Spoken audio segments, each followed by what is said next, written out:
Ok, pessoal, então, vamos começar a aula. Da atividade 4, tem 2 semanas para vocês concluir, tá? Então, ó, a entrega é dia 25 de maio, tá? Ainda tem essa semana toda para vocês confeccionarem os mapas e também estudar a partir do exercício, porque nós vamos fazer um quiz, uma prova de múltipla escolha na próxima aula, tá? Então, a partir da outra semana. Então, a gente vai ainda fazer a correção a partir da semana que vem, na segunda-feira, tá? Vocês têm esse prazo para entregar aqui, são 2 mapas, né? Tem bastante coisa, mais o exercício do livro. Então, a atividade diz assim, ó. Confecção dos mapas físico e clima. Físico é o mapa do relevo, o mapa dos aspectos físicos do continente americano, e o clima é a parte, né, das influências climáticas, né? Desde o Polo Norte, né, desde lá do Círculo Polar Ártico até a Terra do Fogo, lá no final da Argentina, o Círculo Polar, que pega o Círculo Polar Antártico. Então, mais o exercício. Então, aqui, a partir dos anexos, esses 2 mapas aqui, que são os mapas da imagem do livro, né, os mapas coloridos, nós temos aqui o mapa, ó, o mapa aqui do relevo, né, mapa físico, e lá depois, mais na frente, o mapa do clima. Então, a partir dessas características aqui, vocês vão confeccionar num caderno de cartografia, de acordo com o que onde vocês produzem, né? Ou na folha fichário. Então, conforme a página 89, é onde está o mapa físico, página 89, e a página 91 é onde está o mapa climático. Além desses 2 mapas, a atividade dessas 2 semanas é também para vocês responderem no caderno as questões de 1 a 7, da página 103, certo? Bom, primeiro vamos lá na questão do mapa.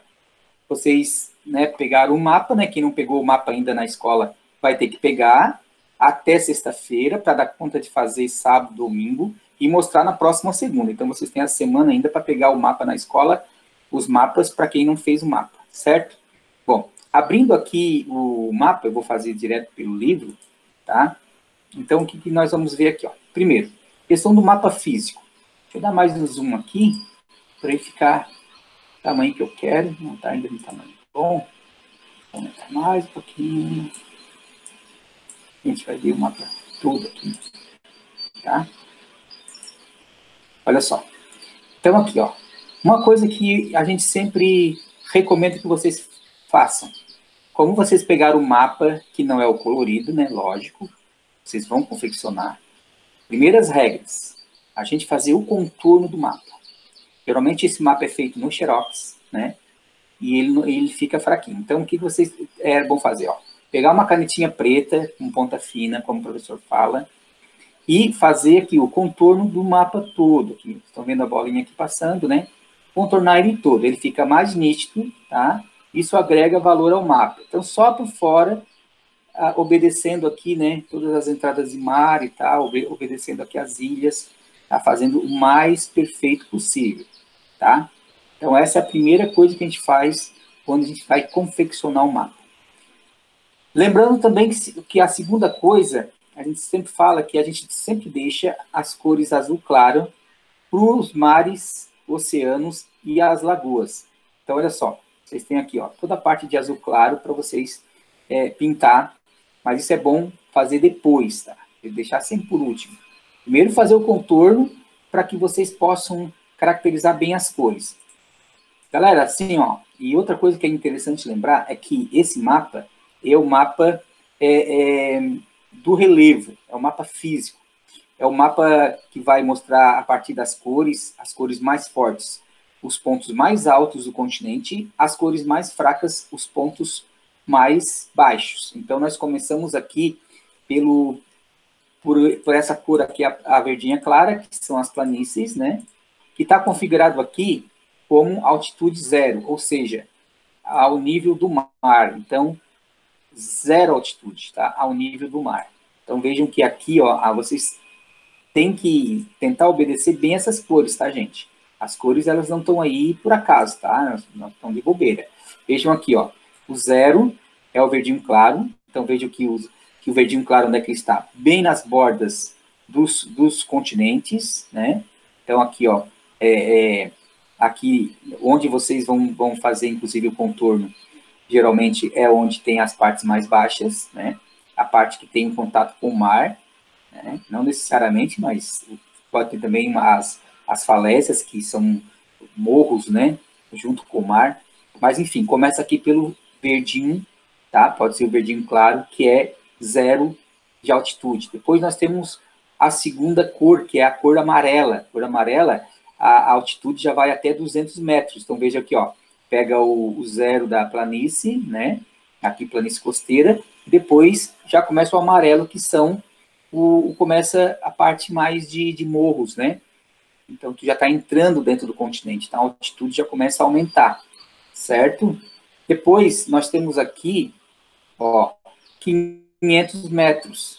500 metros, altitude de 500 metros, é o laranja fraco, ou vocês podem usar também o amarelo forte, né? Se vocês gostam de usar duas cores, geralmente os lápis cor tem, vocês costumam falar o forte e o fraco, né? Então, vocês podem usar o 200 aqui, o amarelo fraco, e o 500 amarelo forte. Ou com 2 tons de laranja, usem o 500 para um laranja fraco, até 500 metros, e até 1000 metros o laranja mais forte, tá? Tentando caracterizar o mais real possível a partir da imagem. Então, quando a gente chega aqui até 1000 metros, percebam que aqui a gente já começa a pegar a Serra do Mar. A nossa serra que a gente consegue ver aqui do litoral, né? A serra aí catarinense, a serra gaúcha. Então, a gente consegue ver a olho nu, inclusive, num dia bom, a serra. Então, a partir da serra, ali já é uma altitude de 1000 metros, estão vendo? E 4000 metros. Bom, nós não temos 4000 metros aqui no Brasil e nenhum local do Brasil, né? O ponto mais alto ali é o Pico da Neblina, que tem lá quase 3000 metros de altitude. Fica lá na Amazônia, né? Quase lá na divisa com a Venezuela. Então, a partir de 4000 metros, que é a cor marrom, são as montanhas. E onde a gente tem montanhas aqui na América do Sul, na América do Norte, ou seja, no continente americano? Nós temos aqui, ó, na Cordilheira dos Andes, que é a segunda maior cadeia de montanhas do mundo, só perde para a Cordilheira do Himalaia, não é? Lá no Tibete, na Ásia. E aqui as montanhas rochosas, na América do Norte. Então, veja que esses pontos aqui, ó, são poucos, tá, gente? Que passa de 4000 metros, a partir de 4000 metros, que são as montanhas, ok? Então, tentem obedecer aqui, visualizando bem no livro. Tranquilo? Então, seguindo as cores, nós vamos usar ali 5 cores. As cores aqui, vocês só podem usar, no caso, né, o amarelo fraco, o amarelo forte, se for o caso aqui. Amarelo fraquinho, normal, a gente vai usar com a altitude até 200 metros. Até 500 metros, a partir de 200, nós vamos usar aqui o amarelo forte ou o laranja forte. Depois o laranja normal, o laranja forte, se for o caso, a partir de 1000 metros, né, ou até 1000 metros de altitude, e a partir de 1000 até 4000, né, a partir de 4000 metros, então, a cor marrom, certo? Então, altitude 0, verdinho claro, até 200 metros, amarelinho, até 500 metros, laranja fraco, até 1000 metros, laranja forte, e a partir de 4000 metros, marrom, certo? Ou também pode ser aquele vermelho, né? O vermelho escuro, né? O vermelho forte. Aqui também, para quem quiser optar em trocar pelo marrom. Tranquilo? Alguém tem alguma dúvida aqui, por enquanto? Tá tudo tranquilo? Então tá. Sabrina entrou também. Boa tarde, Sabrina. Ok? Então, agora vamos para o outro mapa. O outro mapa é o mapa do clima. Então, o mapa dos aspectos climáticos está aqui na página 91. Então, vamos agora caracterizar aqui o mapa do clima para a gente perceber bem os detalhes. Depois nós vamos ter a atividade que é específica aqui desses mapas, tá? Parte que é, inclusive, a parte conceitual, certo? Vai falar sobre os tipos de clima do continente americano. Então, falando só do mapa especificamente. Então, vejam aqui. Esse mapa também tem uma legenda, né, gente? A legenda é que caracteriza o mapa, tá? A legenda é o principal atributo, a principal característica de um mapa. Então, vejam aqui que nós temos aqui vários itens. Nós temos equatorial, tropical, subtropical, desértico, semiárido, mediterrâneo, temperado, frio polar e frio de montanha. Aqui as cores, elas estão bem caracterizadas. Olha só. Nós temos no equatorial o vermelho forte. Nós temos no tropical, pode ser o vermelho fraco ou o laranja forte. Nós temos no subtropical o laranja fraco, ou, no caso, o amarelo forte. Nós temos no desértico o amarelo comum, o amarelo normal. O semiárido, aqui é um tom de rosinha, salmão, certo? O mediterrâneo é o verdinho bem fraco. O temperado é o verde mais forte. O frio aqui pode ser o azul escuro, tá? O azul forte, ok? Ou se vocês tiverem 3 tons aí de verde, vocês podem usar o terceiro tom mais forte de verde. Mas aqui pode ser o azul forte. O polar é o roxo, né? O bordeaux, ele fica lá na zona polar, né? Que pega lá a partir do círculo polar ártico, Polo Norte, Groenlândia, né? O norte do Canadá, a parte do Alasca. Essa aqui é a região mais fria, né? Da América do Norte, região mais fria da América do Sul. Não é tão fria quanto do norte, mas também é bastante frio. Aqui pega algumas ilhas já no final do continente, aqui na Antártida, tá? Então, aqui vejam que o clima polar é o clima dos polos, que fica principalmente no Polo Norte ou no Polo Sul. Então, nós temos essas duas cores aqui. Agora, o frio da montanha já é o frio de altitude. Ah, ele é um frio com um ar rarefeito, né? É um frio que quase não tem ar para respirar, então é um frio muito mais doído. Para quem foi na serra, pegou neve, teve essa oportunidade, sabe do que eu estou falando. Então, é um frio assim muito mais doído, cortante. Então, vejam que esse roxinho, claro, aqui, você pode usar também o rosa, tá, gente? Aqui, ó, pode ser o rosa forte, certo? Ele vai circular aqui exatamente, né, no limite da Cordilheira dos Andes, na parte que tem montanha. Pega aqui a parte no início das montanhas rochosas, na América do Norte, ó, está aqui, ó. Essa cor aqui parece um rosinha, tá?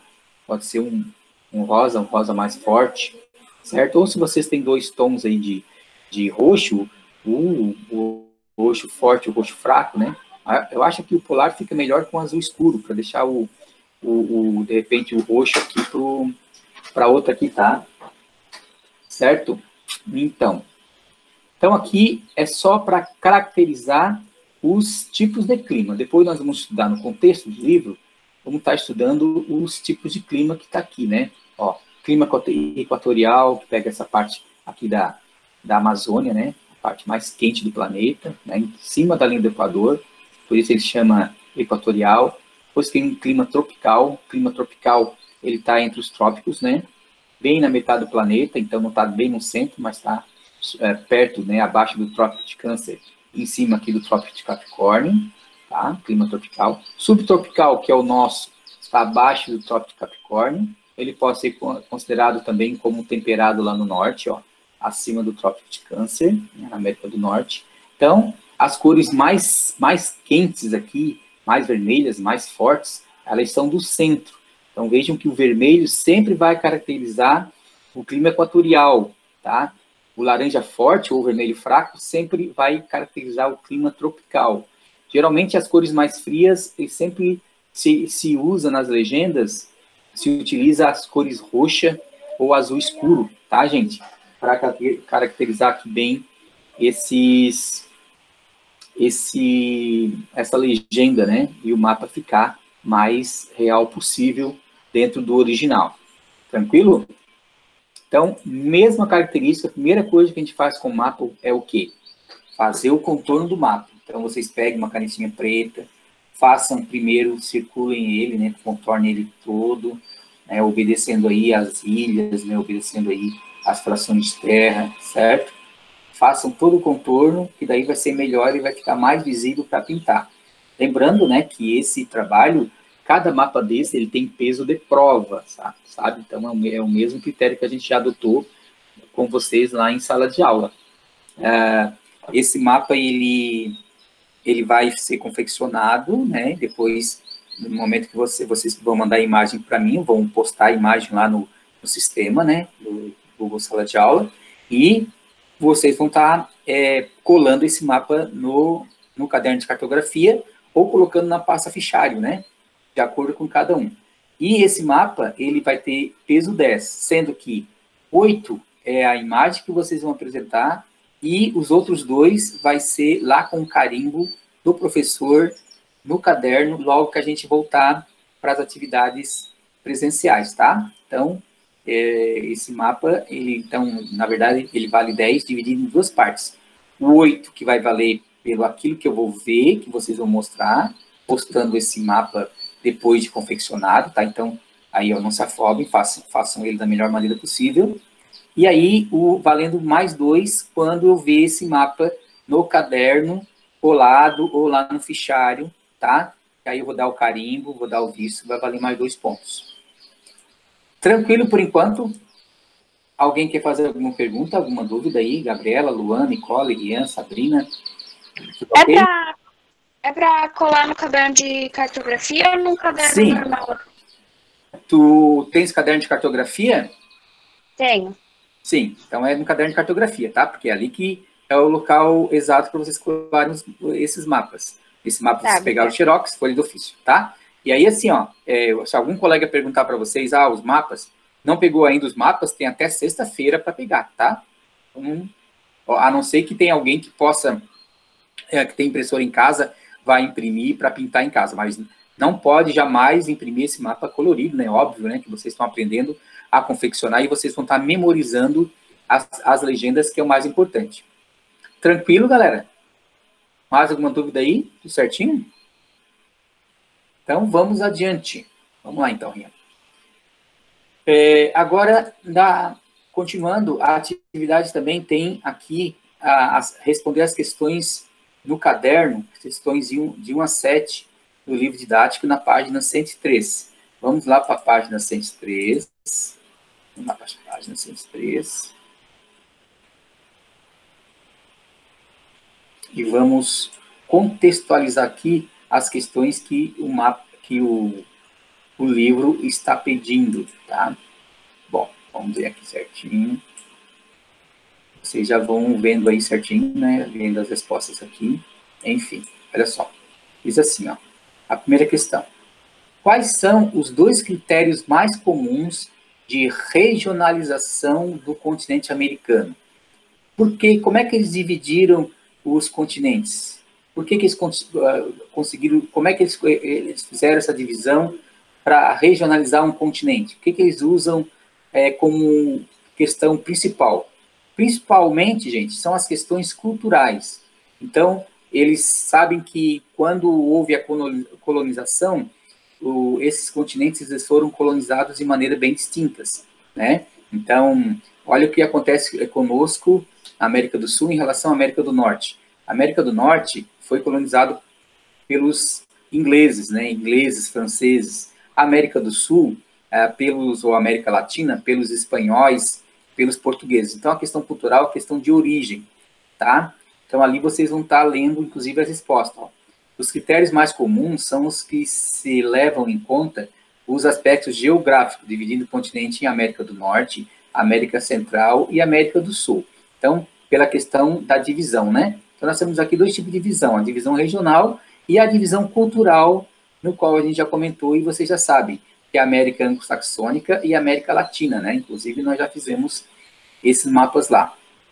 Que é o quê? Aspecto histórico, com a questão da colonização, o cultural, a origem das línguas, né? E a origem dos desbravadores ou das pessoas que vieram colonizar, e que foi dividida em América Latina e América Anglo-Saxônica, tá? Então, vocês têm que colocar essas 2 respostas. Primeiro, pela questão geográfica, de localização. A América do Norte está no hemisfério norte, né? Assim como a América Central. mas temos características diferentes, né? É um conjunto de terras, né, bem distintas. A América do Norte é grande, maior que a América do Sul, em terras, né? Terras emersas, acima do nível do mar. E a América Central são de países pequenos, né? E também de ilhas, pequenas ilhas, certo? A questão 2 diz assim, ó, quais características marcam o continente considerando a sua extensão norte-sul? A principal característica do continente, né, é principalmente a questão do clima.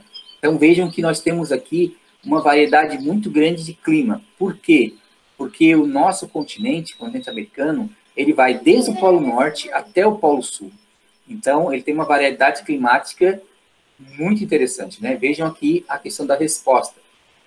Graças a essa extensão, ou seja, o tamanho do continente, ele é marcado por uma variedade de climas, solos e formações vegetais. Então, como o continente ele é muito grande, ele tem aí uma extensão enorme. E o próprio clima, a influência do clima polar, o clima depois temperado, o clima tropical, o clima equatorial e o clima subtropical, além do clima do Polo Sul também, que é polar. Então, o continente americano é um dos únicos que tem praticamente todos os tipos climáticos mundiais. E isso vai influenciar o quê?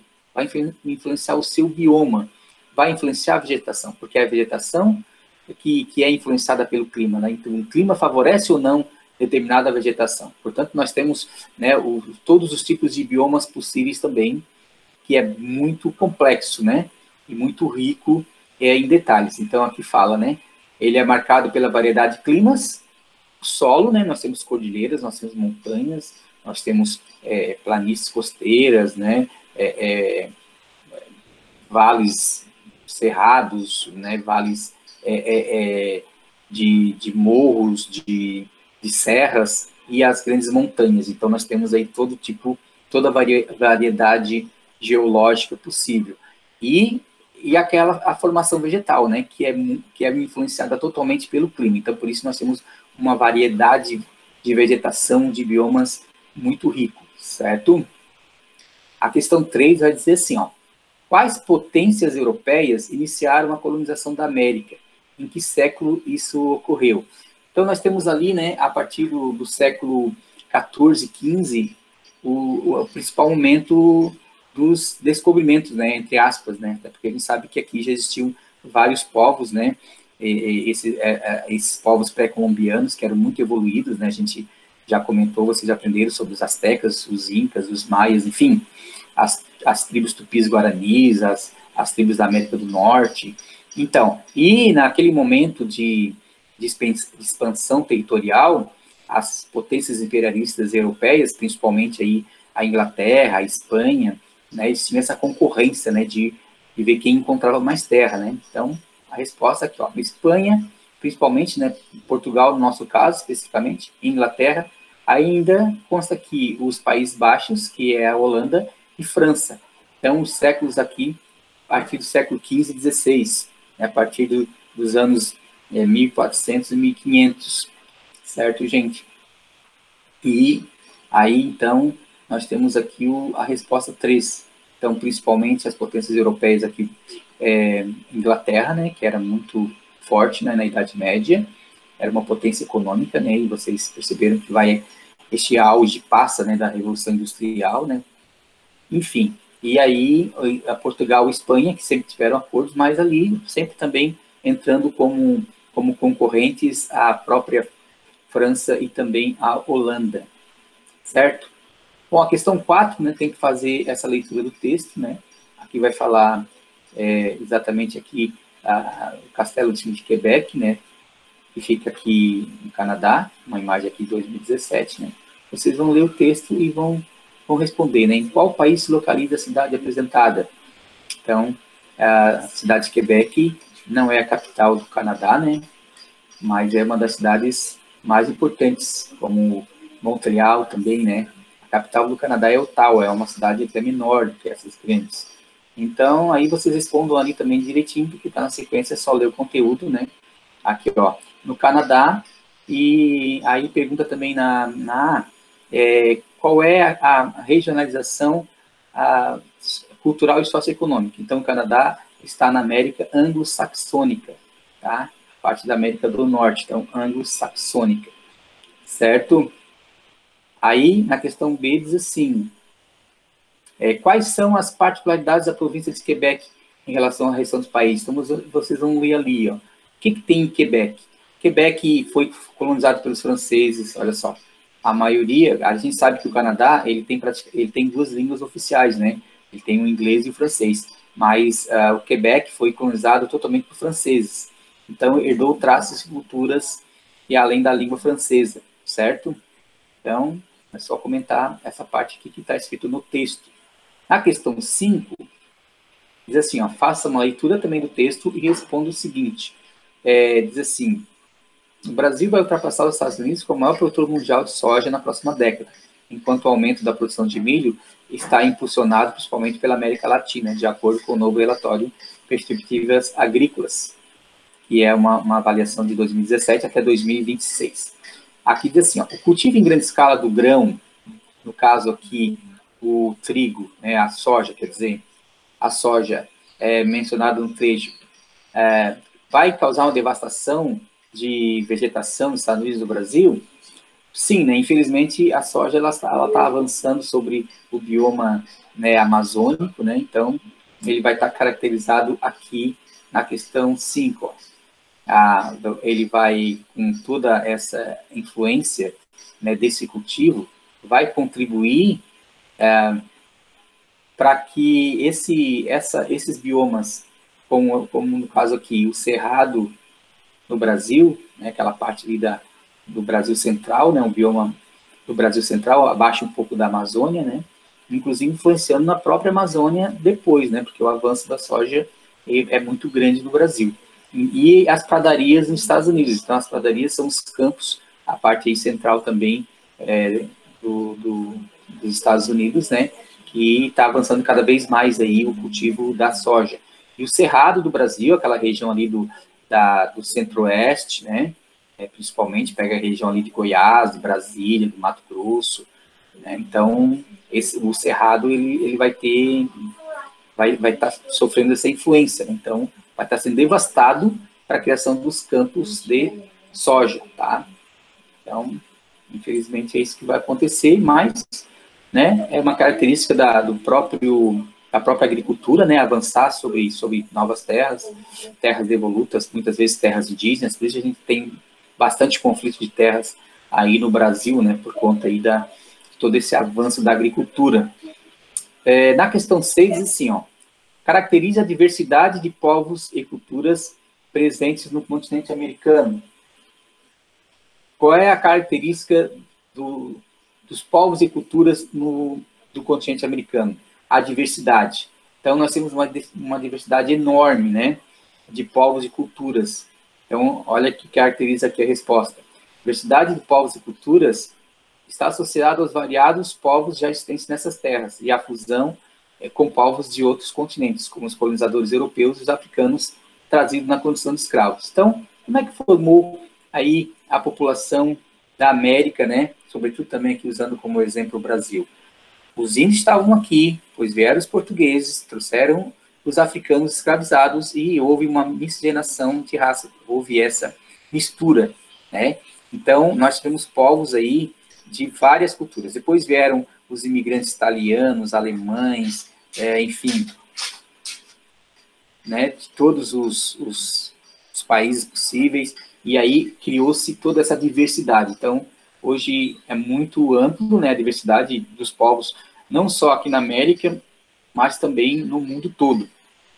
Particularmente, nós temos essa riqueza, né, de termos essa origem, principalmente indígena.